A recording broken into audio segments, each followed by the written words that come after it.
So today I want to talk to you about washers and dryers.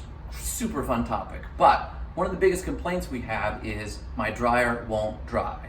And one of the reasons for that is you'll notice that on some dryers there is a pipe in the back of it which is vented to the outside. It's a gas dryer, so it produces a flame. The drum goes around, it takes the heat and it moves outside. This is not that. This is an electric dryer, and so all the processes are happening within this dryer.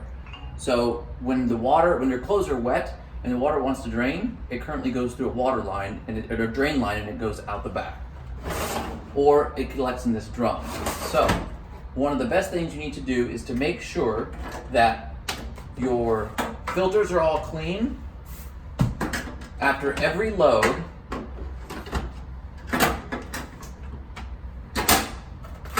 you need to make sure that your lint filter is also clean. But in regards to the best, most efficient cycle to run your dryer, what I highly recommend is starting from the beginning, turning the dryer on, changing the program cycle down to normal, pressing the middle button, and that will change it to the dryness level. Go to extra dry, it'll be 2 hours and 2 minutes on the timer, and then start the dryer. It's going to go through the entire cycle, and then you'll have a pretty effective dry.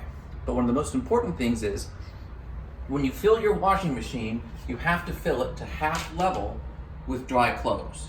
If you pack your clothes in and expect it to dry in one cycle, unfortunately it will not do that. So another complaint that we get is, I've dried my clothes, I did this cycle, they're still wet. And then when I press this same cycle again, the dryer automatically shuts off.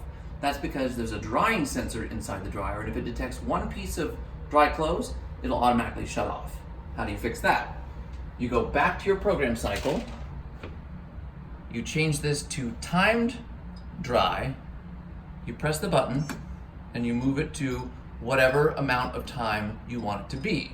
If you're gonna go out for an hour and 5 minutes for a sandwich, there you go, you press start, and it will not stop until the clothes are dry.